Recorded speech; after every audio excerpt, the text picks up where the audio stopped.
most entrepreneurs, I think, are familiar with the idea of having some kind of a giveaway that allows them to be able to collect email addresses and add people to their email lists. You know, that could be a PDF or some kind of a white paper or something like that. Let's say you had a cleaning business.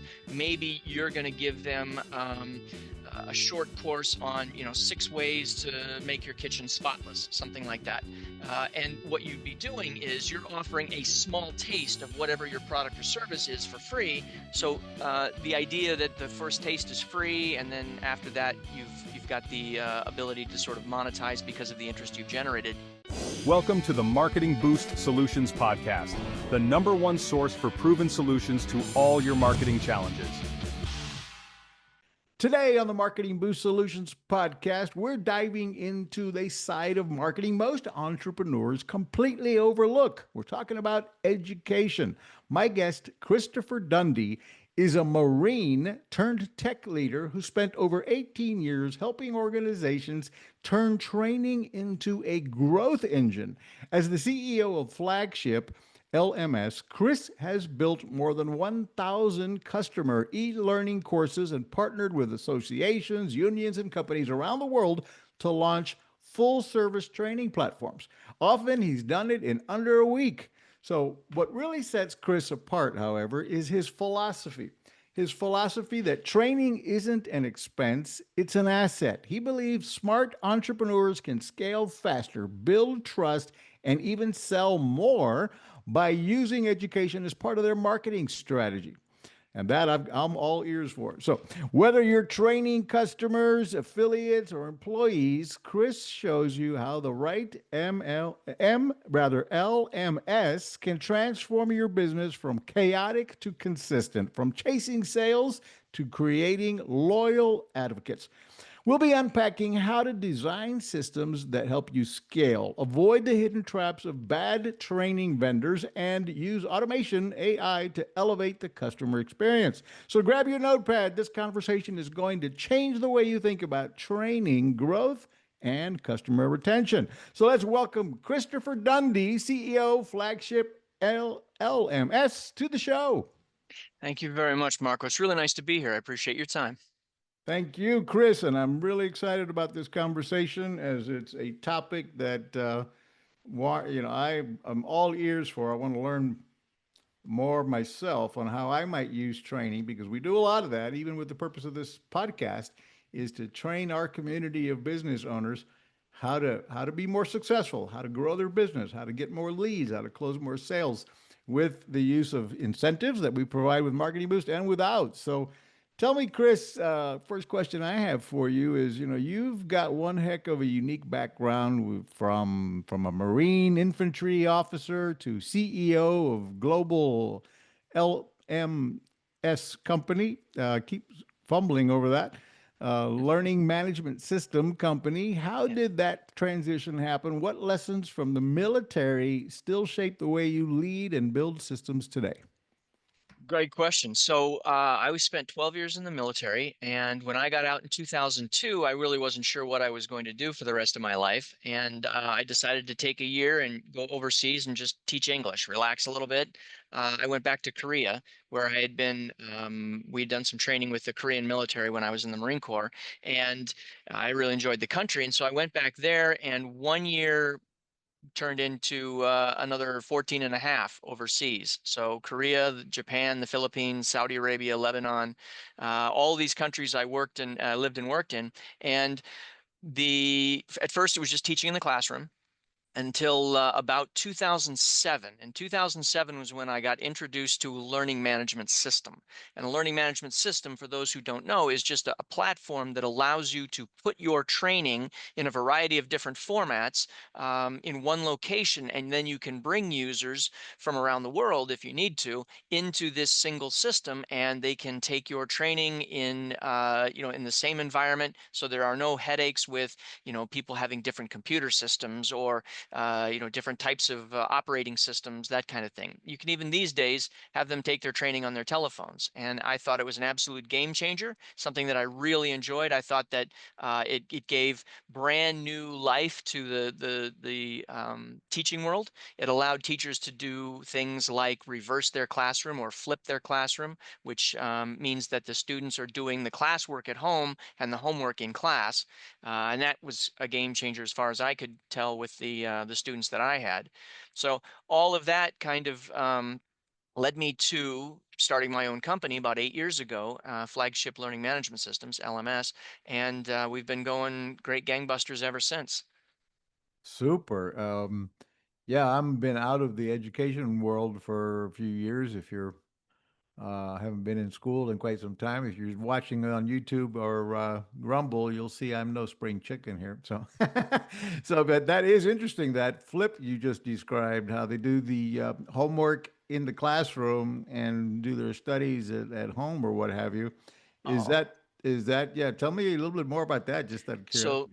I am a huge advocate of this, and I don't think that even this to this day enough teachers embrace this. So essentially, what the old model that we have in the United States for sure, but which has taken root around the world is the idea that students have a teacher in the front of the classroom in front of a whiteboard or a chalkboard. The students are sitting in desks that are in rows. When the bell rings, they leave one class, they go to another class, which may or may not have anything to do with the class that they just attended.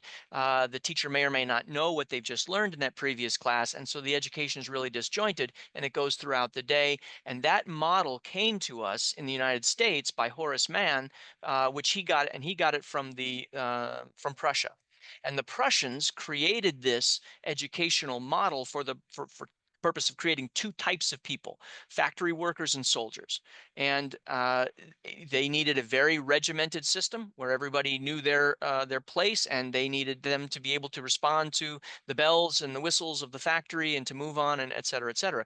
And so we have seen time and again that this is the least effective way to teach groups of people, because your instruction from the what we call the sage on the stage, that's the sort of a term we apply to the teacher at the front who has all the knowledge and is just speaking at the children, or the students in this case. They can only focus that typically on the middle of the group. So you've got those that already understand the material and could move more quickly are kind of bored. And then there is the third of the group that is a little bit behind, hasn't quite caught up. They're not understanding exactly what's going on. The teacher gives this lesson. There's very little feedback as to what the students have received. They go home and now they're being given homework to do to practice this, but they don't have anybody there to assist with the homework in many cases. And so it becomes very frustrating and they're not getting the most out of it.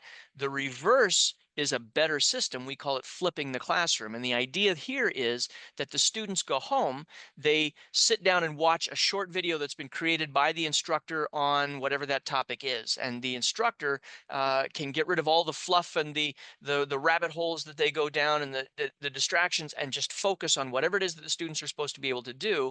Then what happens is the students come back to class, and in the classroom they're actually doing their homework. They're doing the exercises, they're doing writing the essays, doing the outlines, whatever it happens to be. And the instructor is no longer the sage on the stage, they're the guide on the side. That is, they're just kind of moving through the classroom, checking the students' progress, asking questions if necessary. Those students who are more advanced can move more quickly. Those students who are less advanced, they can be given the sort of focus and attention that they need by an instructor who's actually well versed in the topic, rather than a parent who may or may not know anything about that particular subject. Yeah, exactly. You got parents, as I, trying to remember their algebra to help them with the homework and forget about it. Just Yeah, kidding. yeah, it's Yeah, true. I can see how that is powerful. So what I mean, you talked about how you traveled all to Korea, Japan, Hmm. Philippines. We talked before we hit the record button that we both lived in the Philippines for a while. But what sparked your passion for e-learning systems when you launched that back in 2007 versus I guess you were teaching English through in foreign countries. Yes. How did it go from there to e-learning? Good question. So I was in Korea at the time when I encountered for the first time. I was working in a school, and the school had just implemented this new thing called a learning management system. I'd never seen it before, and it was one of those aha moments. The clouds parted, the sun came out, and I realized that this piece of gear right here is one of the most effective teaching tools that you can have. Because many instructors have their set lesson plans and they deliver these lesson plans every year. And you know, becomes very repetitive, very redundant, and maybe even a little boring for that instructor. The learning management system allows a teacher, but also a corporate trainer, to be able to deliver whatever message it is one time perfectly, and then they don't have to do it ever again. And they can put that in a location where it's accessible by their learners, and those learners get the benefit of that perfect delivery of that information, while the person who delivered it initially can now go on to do other things in their job to increase learning in other areas or create other courses or whatever it happens to be, rather than doing the same thing over and over again. And the simple rule that I give to my clients for this is, if you have said something more than once, you should record it and put it on a learning management system. Don't waste your time saying things more than once. So, learning management system itself, there's Mhm. plenty of tools and technologies for that out there. There's a popular one, I think it's called this School from Alex Harmosi. Then there's, the Go High Level platform that allows that. We provide one with Automation Booster. Mhm. Um, so tell me, what do you refer? Do you provide your own system that you to clients? So that's a good question. You're absolutely right, Marco. You can swing a dead cat and hit a learning management system. That's absolutely, they are ubiquitous. And it depends, as a business owner, you need to kind of decide what your needs are. So I'll give you an example of a technique that a brand new business owner can use, because a brand new business owner does not need a robust platform like the one that we provide. What they need is a quick way of getting their employees the micro training necessary to be able to balance the cash register, or to be able to start up the forklift safely, or to be able to put the placards out on the truck, or whatever it happens to be. And so the simple way to do that is, you just take your iPhone and you record yourself or you record somebody else doing that one time. And with the iPhones that we've got these days, the camera, the HD definition, it's just amazing quality video. And then you put that video somewhere accessible. Now, the easiest way to do it is just to put it someplace like Google Drive or Dropbox, or something along those lines. You can get a subscription to a platform like Vimeo, where you can put your videos up there, and they'll give you some basic analytics, and that costs a couple of bucks a month. But then what you do is, when you access that training, and my preferred platform is Google Chrome. When you access it from Google Chrome, you got a URL at the top. If you copy that URL, actually, you don't need to copy the URL. If you go to the three dots on the right side of Google Chrome and you open it up, there's a section down there called Share. And when you click on the Share link at the bottom, it's create a QR code. So when you create that QR code, what it does is it will create a picture. And everybody, I think your users are probably familiar with QR codes because they've scanned them, in a variety of different places. But that QR code will be linked to the URL of your video.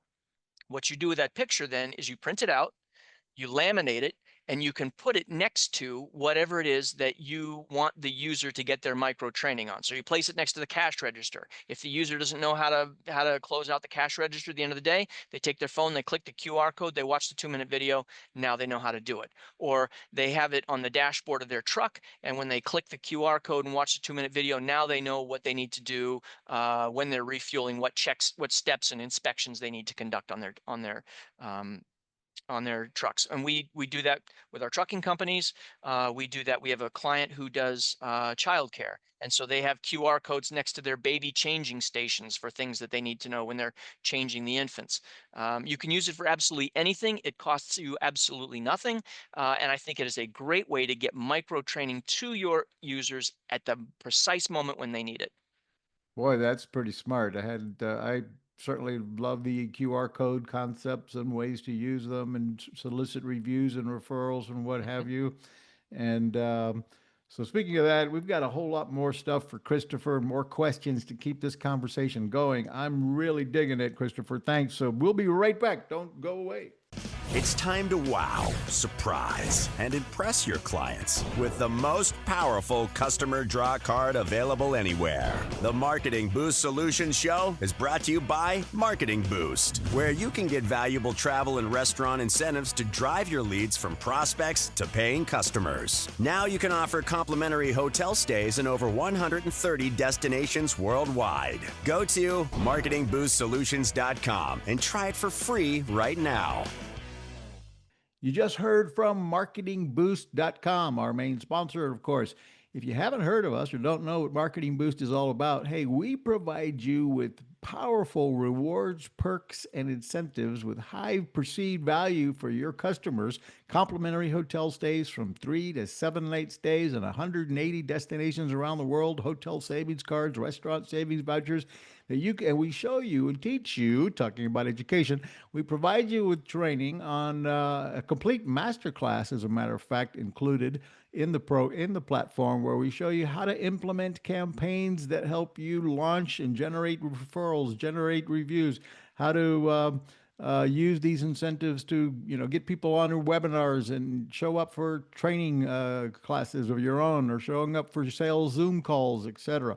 Million ways to use incentives. We can show you that. Join our Facebook group with over 33,000 entrepreneurs that are helping each other, holding each other, and guiding each other along on how to grow your business with incentives. So check out marketingboost.com. We're back here with Christopher Dundy talking about education and training and how to use it. Right now, we've covered some great ideas on how to help keep it easy, training accessible to staff, employees, maybe customers. Let's roll into that a little bit. Ideas on how business owners can use training to engage customers or prospects and turn Sure. it into a marketing tool, as you kind of pointed out. Mhm. Yeah, absolutely. So we've got there's all kinds of ways that you can use your training to bring users up to speed on your products or your services. And so, you know, most entrepreneurs, I think, are familiar with the idea of having some kind of a giveaway that allows them to be able to collect email addresses and add people to their email lists. That could be a PDF or some kind of a white paper or something like that. Another way to do that would be to to give them some basic instruction in whatever is associated with your particular service or business. So, for example, let's say you had a cleaning business. Maybe you're going to give them a short course on, 6 ways to make your kitchen spotless, something like that. And what you'd be doing is you're offering a small taste of whatever your product or service is for free. The users can come in and they can get some really good information from you. And then if they want more, you give them that second level of offer, whether it happens to be, the advanced course, or whether maybe it's, being able to make a phone call with you and schedule, somebody to come over and look at your house. So the idea that the first taste is free, and then after that you've got the ability to sort of monetize because of the interest you've generated, is a great way, and you do that very well with your marketing course. So I'm preaching to the choir with you, but I'm hoping your listeners maybe also use this as an opportunity to give Yeah, and as another. as we speak, as you're going through this list of ideas, it's just sparking ideas for me, more ideas for me on how to, provide using as we all need more leads, right? We all need a constant flow of new leads that put them into your pipeline with, email and then texting and getting them into from providing some valuable content that they signed up for, that, the download the PDF and uh, top 10 ways to use incentives. I mean, there's more that is coming to my mind on how I could be using more training materials as the hook or the engagement. And of course, every business out there has something they could come up with along the same lines. Uh, Whether it be, you're a plumber, you might be providing a kit on how to make sure your pipes don't blow up in the winter or whatever. It's Sure. Yeah. how to seal your home, protect it when you leave town so you don't come home to a flooded in your home. I don't know, whatever they might train you on. Or to use the plumber analogy, you could be providing them a course on 6 things you can do to ensure you don't have to hire us. Right. These are the easy kinds of things you can do to prevent clogs and drains, et cetera. And that way, the plumbers not getting disgruntled customers because they have something that is 15 seconds worth of fix time, but yet they have to charge for that service call the full fee. So, that could be potentially useful. Yep, exactly. So, um, what other real world examples where you Mhm. had a company use training to build trust and convert customers faster than traditional marketing? Do you have any other ideas you could keep rolling with? Yeah, sure. So, the training, the aspect of the training here is, again, there are things that you don't want to repeat because they're kind of a waste of time. But one of the things that you're going to be constantly talking about with your customers are the same sorts of frequently asked questions.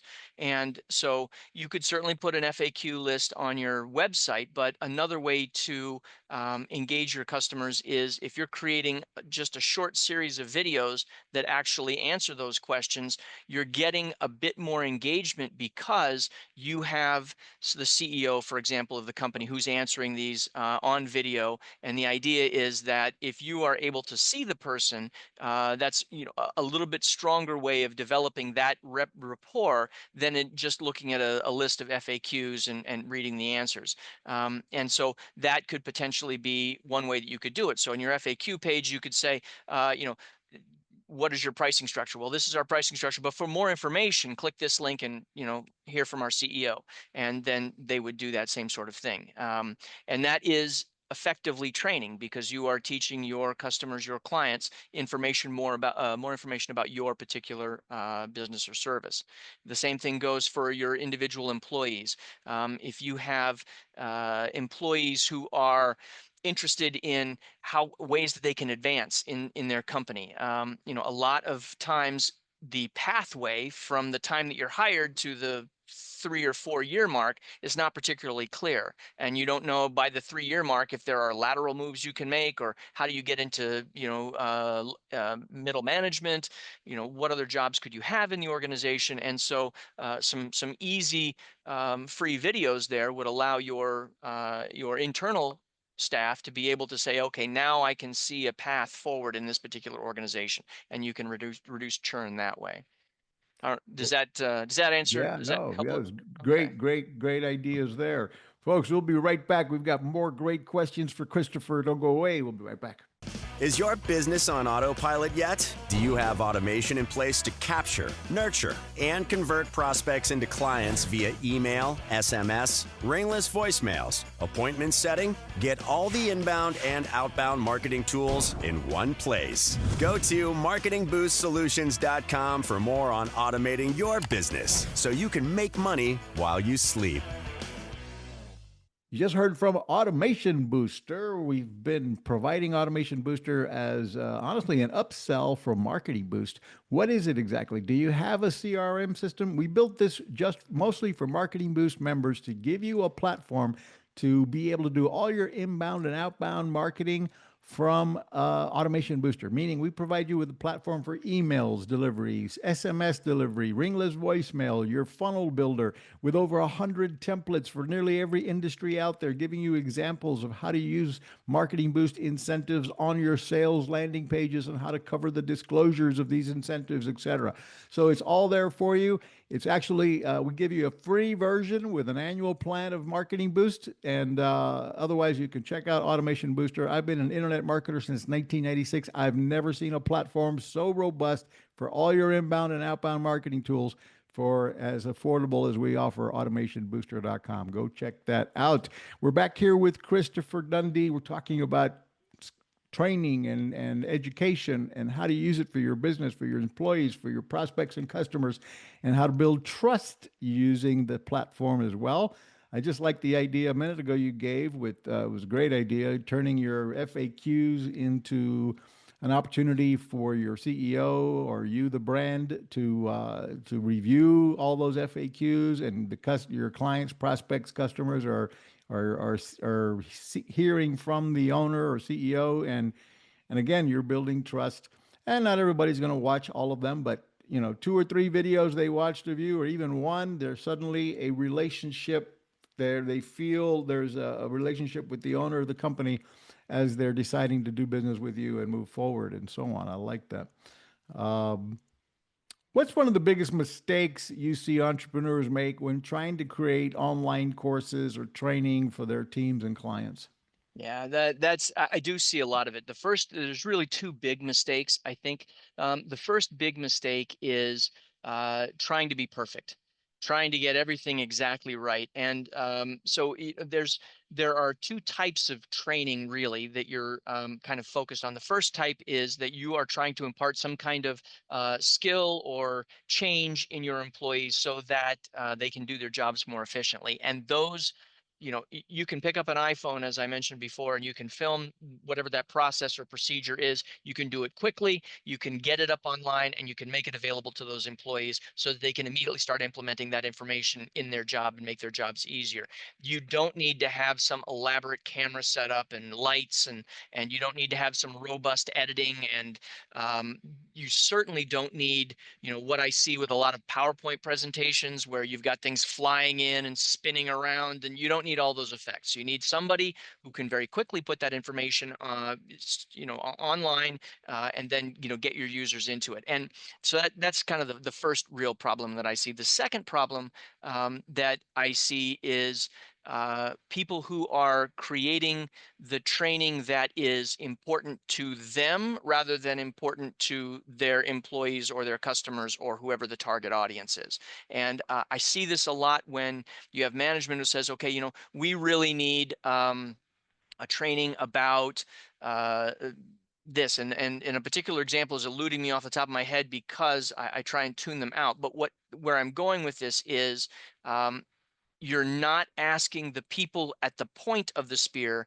what is necessary for them to eliminate friction in their job and to do their job more effectively, because those are the people who are ultimately going to benefit from your training. And so those are the ones that you should be listening to and developing training to support. And very little of that should be coming from you, and all of it should be coming from the consumers of that training. So I see a lot of people who are kind of they're disjointed there. There's a gap between what is actually needed and what the C-suite thinks is needed.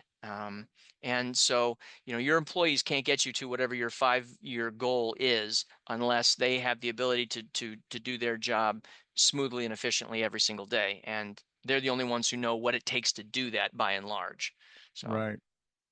So here's a question for you. Many, mhm, many of the Marketing Boost members are one person or small team operations, mhm. less than 10 employees. Uh, how can they implement LMS systems without getting overwhelmed by the technology? I mean, you've described a Yeah. lot of that already, right? With the iPhone, just, take the Mhm. phone out and start filming and filming what some of your better team members are doing or what have you. You also described early on, I like it, just using, Google Chrome and using uh, The uh, QR codes. yeah, QR codes and so on. Google Drop and the Um, Google Drive. Yeah. what other ideas would you have to, and do you, is it needed to have, like in a lot of platforms, you watch a video and then you'll have a system there for quizzes and what have you. Mhm. Um, So how important is implementing that type of platform versus just having videos in a Google library? no, that's a great question. And it kind of depends on what sort of feedback you need from that particular video. So, for example, if you've got a video on next to the baby changing station on how to do those steps properly, you don't really need the feedback on who watched that video. You just need it there available in case somebody does need it. So, for something like that, I would say that the lowest end solution, the easiest solution, is the best one to implement. If there is training that is, let's say, OSHA training, compliance training, something that could potentially affect your company legally if their steps are performed performed incorrectly, something like that, then you should probably have a system in place to ensure that the users both understand the training and you can also track who completed that training. There are some free systems out there that allow you to do that. So one of the best systems that I've found, and this is one that I always encourage my clients to use, and which we use to a large extent on my platform, is called H5P.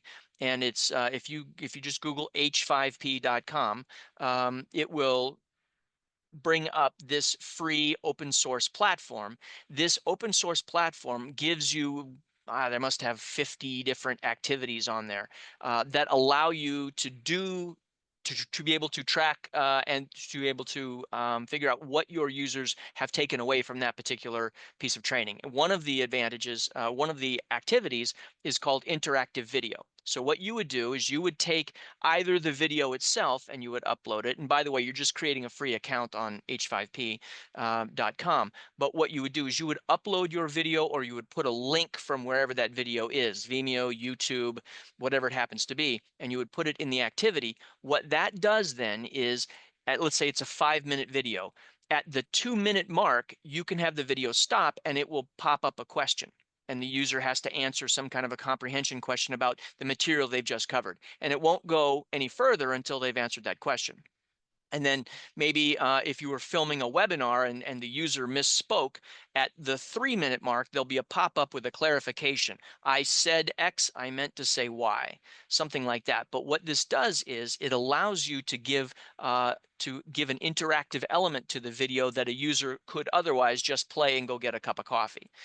This way, you're actually being able to see if a user has done this or not. And so you can either host that on the h5p website, or you can download it.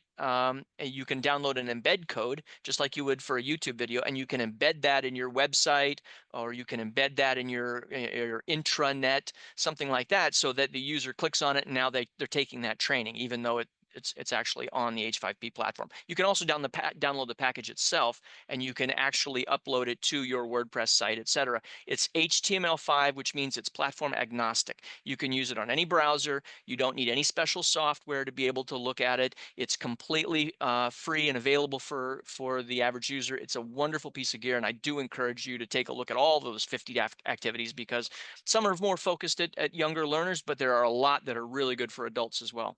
Wow, that was one hell of a free tip there for everybody. Thank you. We've got that. By the way, those links are in the show notes below. Don't go right now, but um, you'll be able to click on that to get to that in the show notes below. I'm going to take a minute and show your website here in a moment. But before we do that, I want to tell you about something we're working on that by the time this show goes live, should see this available. Trustbyreviews.com is our newest product I'm launching here very soon. Folks, that's how Marketing Boost was born. We needed more reviews and testimonials. And boy, we could barely get them. We had a very successful travel website, and we kept dreaming, man, if we only had hundreds of video testimonials for all these beautiful hotels and resorts we're marketing, we'd be able to double, triple our sales. But those video testimonials were hard to come by. We came up with an idea to do a survey with our clients as they checked into the hotel, and ask them the following day, what's your opinion of the hotel?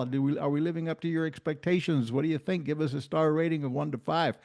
If they gave us a 1 or 2, we would be able to immediately try to jump and solve and figure out what wasn't going right for that particular customer. So we needed that feedback. But if they were thrilled giving us a 4 or 5-star reviews, we would then ask them and offer them a reward. Hey, if you'll go the extra mile and give us a video testimonial of this property, showing your favorite part, the beach, the pool, the bars, restaurants, etc. Brag about the hotel brand and our brand. We'll reward you with a bonus 3-night getaway on us. Well, guess what? That turned into first a few dozen video testimonials rolling in, then a couple of hundred, and then we had to turn the whole thing off because we're like, whoa, this is going to get expensive to fulfill all these free trips we're giving away. But we had the video testimonials, and we started using them all over our website, YouTube, Facebook, and generating hundreds of more transactions. Anyway, make a long story short, that's how Marketing Boost was born. We went out and started soliciting all these companies to give us access to their unsold rooms, and we built what became Marketing Boost. Well, the idea is how we use the incentives to build reviews. And now we have trustbyreviews.com, a platform that's unique in the marketplace. We give you a 72-hour mediation window when you solicit a review. We make it easy, one, for you to solicit constant flow of new reviews and testimonials from your customers. We give you a 72-hour mediation window. So if you do get a negative review, you have the opportunity to try to fix it like we did before that review is published live. If your prospect never responds to your interaction to try to fix the problem, we're going to never publish that. We're going to consider that a negative, maybe even a fake review. If they're, and then if they do, again, we're trying to help you fix the problem before, maybe even have them change their review before it's public. Lastly, if they are happy 3, 4, and 5-star review customers, we're going to make it easy for them and reward them with Marketing Boost incentives to publish their honest opinion to multiple third-party review sites. So instead of just getting one review on Trustpilot, your customer might give you a review on Trustpilot, on Google, on Facebook, on Yelp, because they want the additional rewards and incentives that you can provide via Marketing Boost or your own reward and gift items. So Trust by Reviews is going to be a game changer to help you turn one happy customer into 4 reviews on multiple third-party review sites, forcing Google, guess what?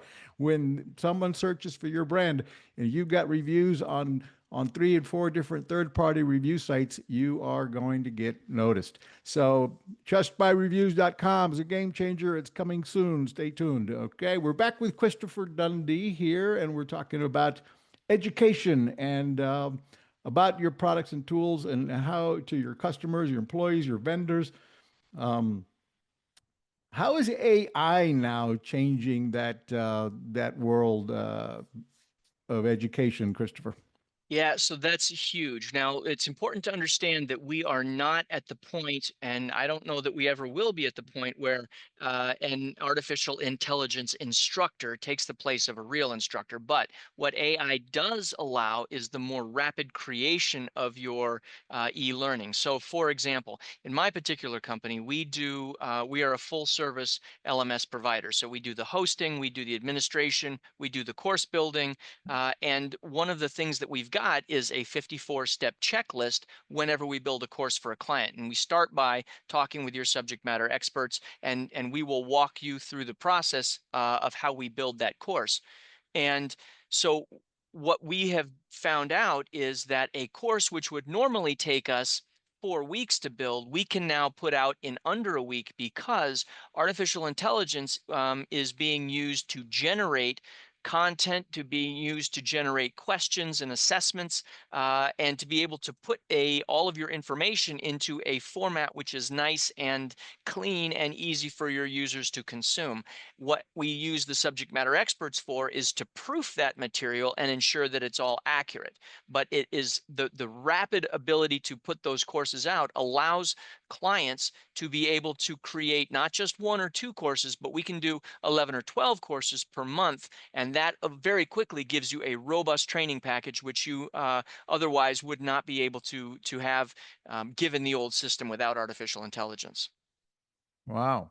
So, folks, if you're on YouTube or Rumble, we're actually currently looking at his website. Again, the links for this are to be able to reach out to Christopher and maybe hire his firm to help you with your courses and training platforms.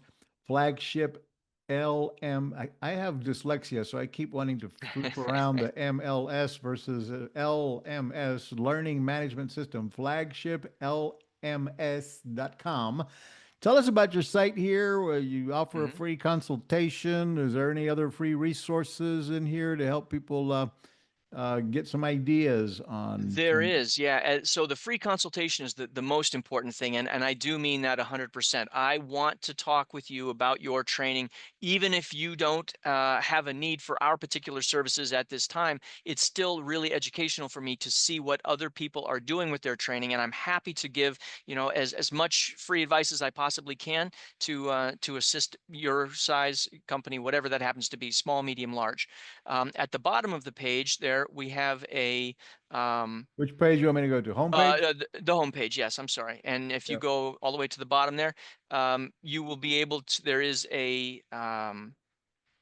There is a PDF which we can provide you with there, and that PDF is what we call a course design primer. So you can use this to create your own e-learning courses. And what this is a framework that consists of the most important information so that you can create a course that is short and honed to whatever your goal or objective is for that particular training, rather than what we often see, which is a very bloated course that comes from an expert in the field who says, ah, but this is good to know and that's good to know. This will allow you to just get that very succinct course out there, which is what adult learners really need.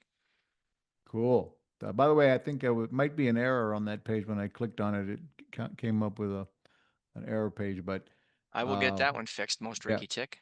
but they're very well. So here's and then you've got pricing here on the whole full service at program. I want everything to be absolutely crystal clear to the users. There is no hidden fees. We do a completely flat fee, which is a little unusual in our particular industry. We don't charge for the storage. You can have as many videos on our platform as you want. We don't charge for the number of users. You can have 10 users or a million users. We don't charge for bandwidth used. We back up your site every 4 hours. The industry standard is every 24 hours. So the most information that you could ever potentially lose is 4 hours, but we have 3 nines and uptime guarantee. So you're not going to have any downtime or outage with us. Super. Christopher, tell me about now to the business side of your business, if you don't Mhm. mind me asking a few of Sure. these questions to inspire others. Um, Tell me about what was one of the, during you launched in 2007, I believe you said, and that was right before the crash of the world economy. So tell me some of your deepest struggles, when did you, when we were maybe ready to throw the towel in and didn't, but, Yeah. So yeah, encourage us on your worst, give us an example, your story of one of your worst moments in business and how you overcame it. Yeah, so we actually didn't launch in 2007. I started with learning management systems in 2007. Our company is only 8 years old, so we launched in 2017.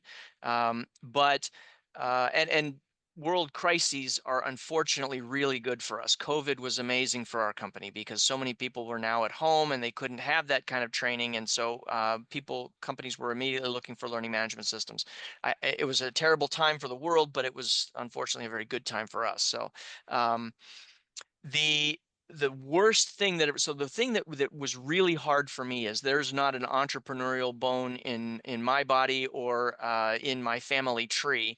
And so when I was working for a learning management system company as a client service manager, and I had a portfolio of different companies, and it was just terrible software, and it was buggy, it was the worst software ever, and I said, I can do at least as good as this company is doing it. And that's when I hung out my own shingle, quit my job, and then started the company, which I don't encourage anybody to do. Continue to work and then start your company. But in that case, it was kind of a conflict of interest. So I felt it was better just to cut ties and start my own thing.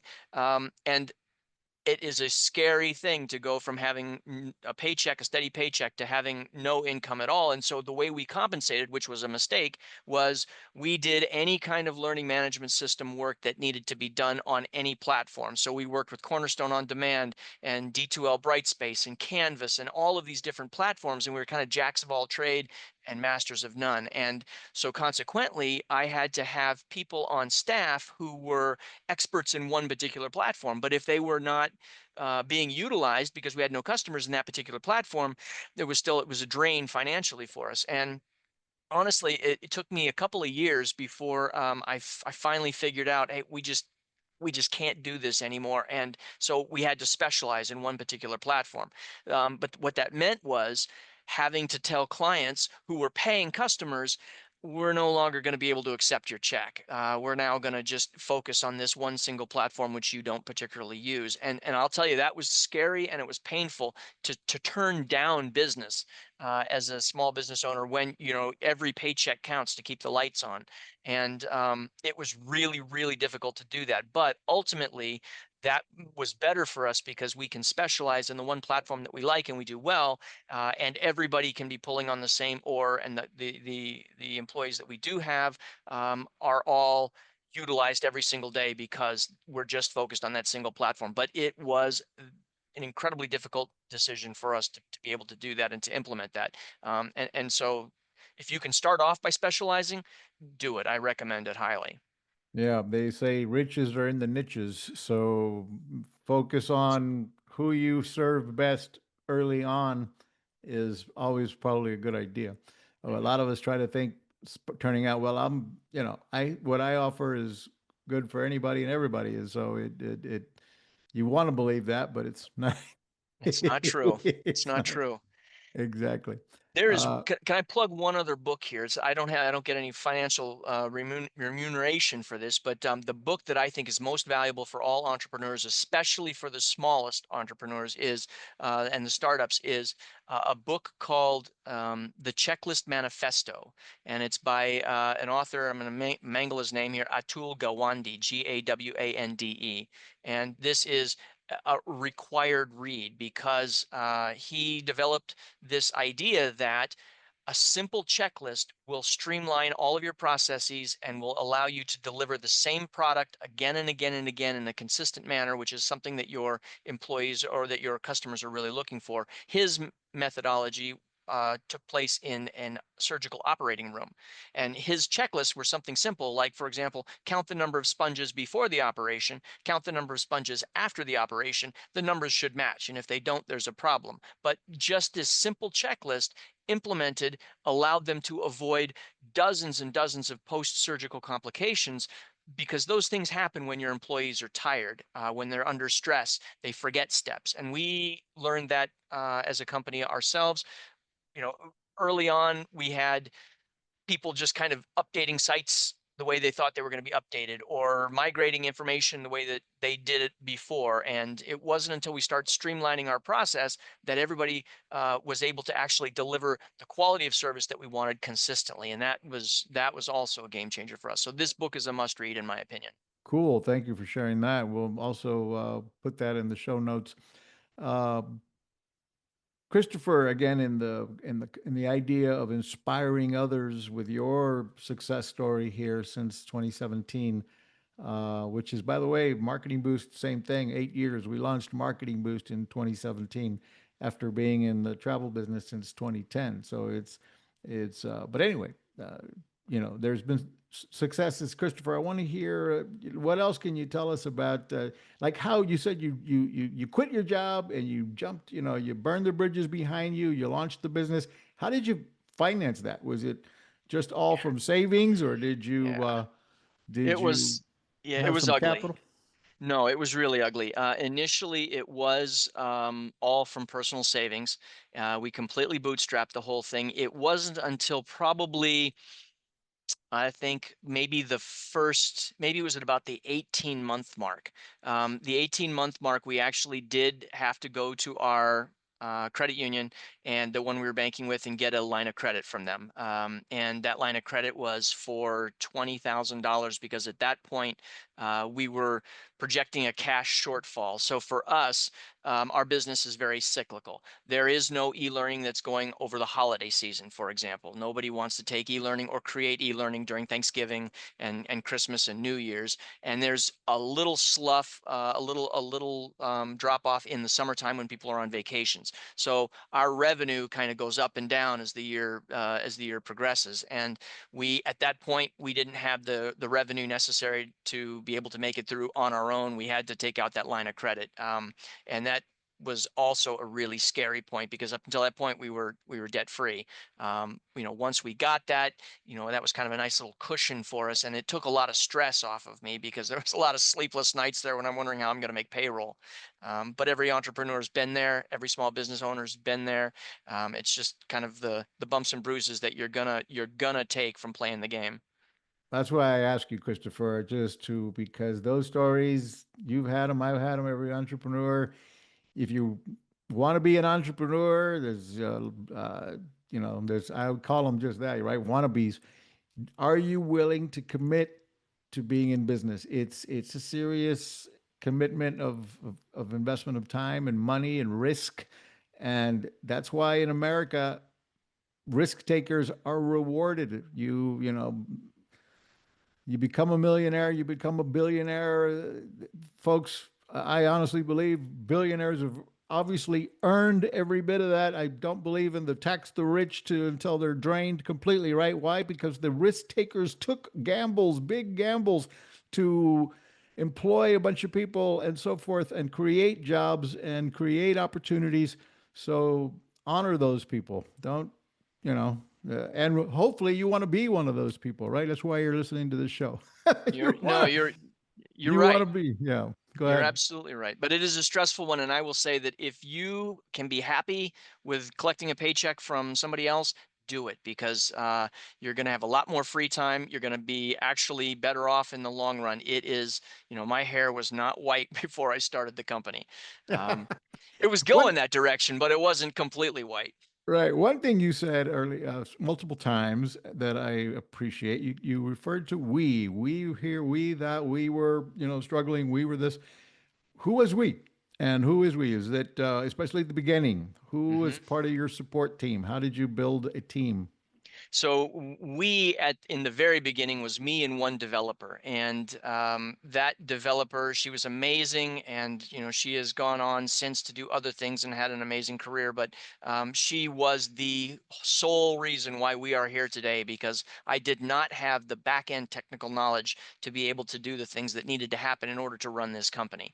And since that time, we have grown. We are now 13, and we have a DevOps guy, we have a developer, we've got several course builders, we've got several learning management system administrators, and then we have the back end team. We have a part-time CFO, we've got a bookkeeper, we've got some people who help us with our marketing. So there is that, but don't think as a brand new owner that you're going to have this team right away. You accrete them. You add them a little bit at a time when you need them, and ideally you only add them as contractors for short periods, because putting somebody on staff is really, really expensive, and so you want to try and minimize those costs as much as you can. But you can't, as much as you want to and as much as you're going to try to, you can't, as a small business owner, do everything yourself. And particularly whenever you have to learn a new skill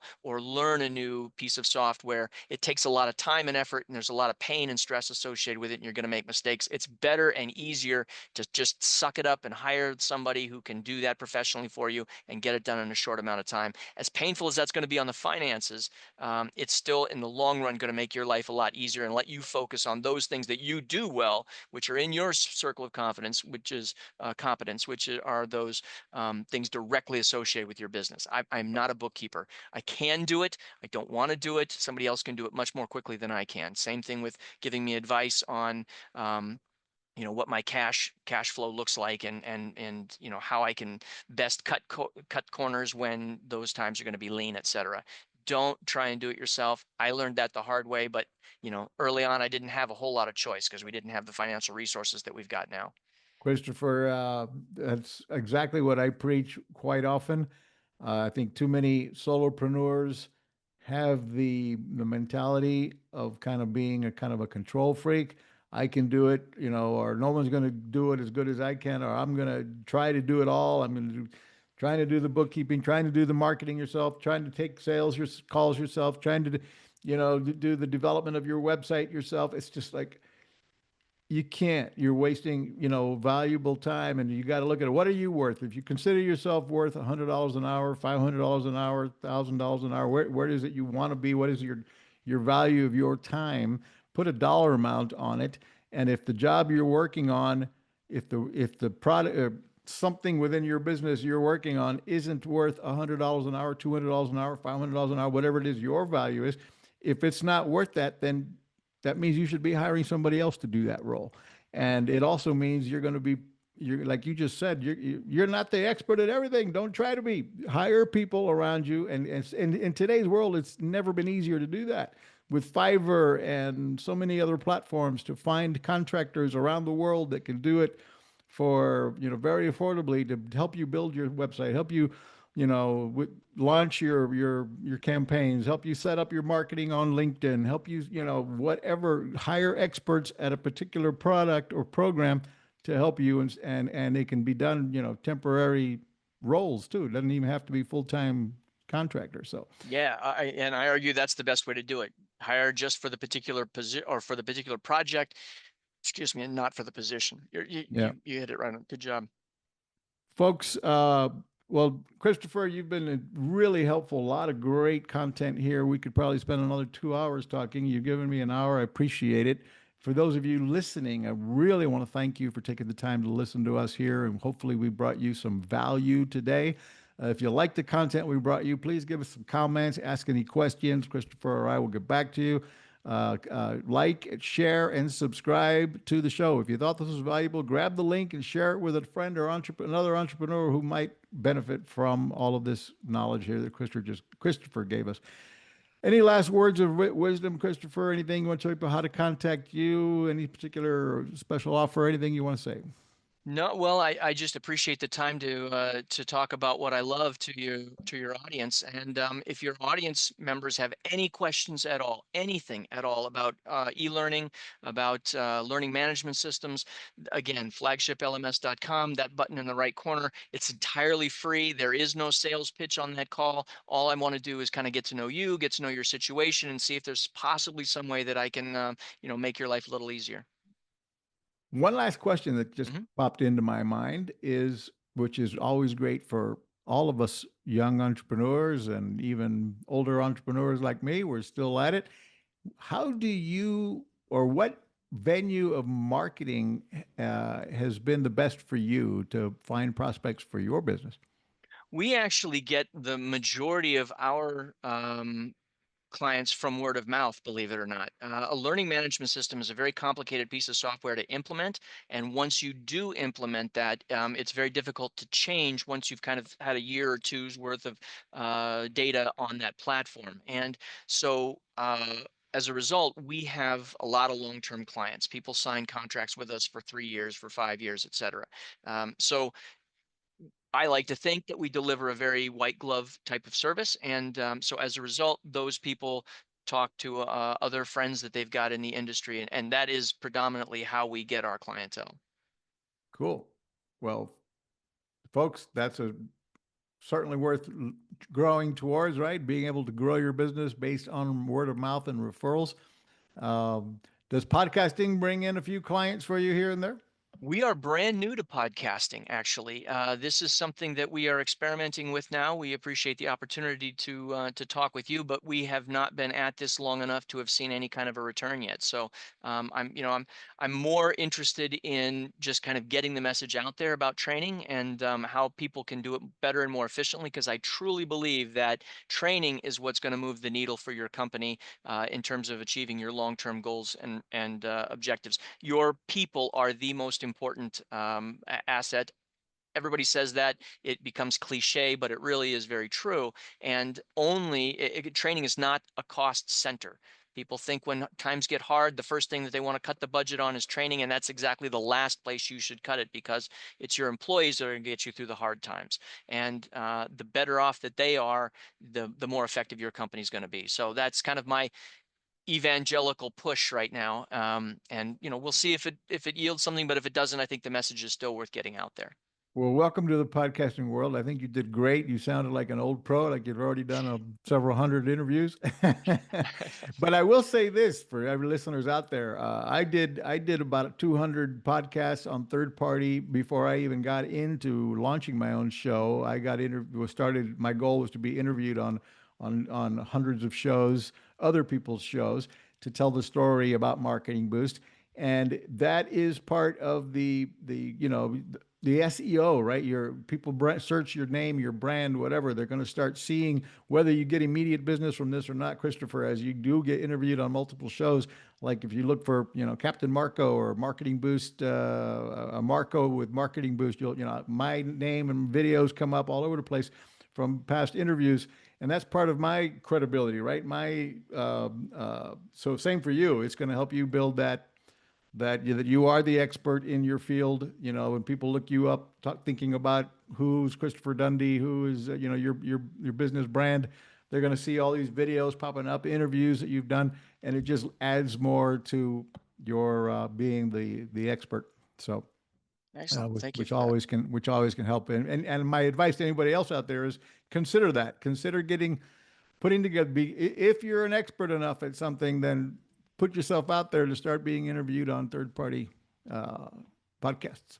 So, Christopher, thanks again, folks. Thank you. Don't forget to like, share, and subscribe, and we'll see you on the next episode of the Marketing Boost Solutions podcast. Thank you. Thanks for listening to another episode of Marketing Boost Solutions podcast with your hosts, Captain Marco Torres. Now it's on you. Take the next step now. Go to marketingboostsolutions.com for more on how you can wow, delight, and surprise your clients with the most amazing draw card on the planet. So stay thirsty, my friends. Stay thirsty for knowledge. See you next time.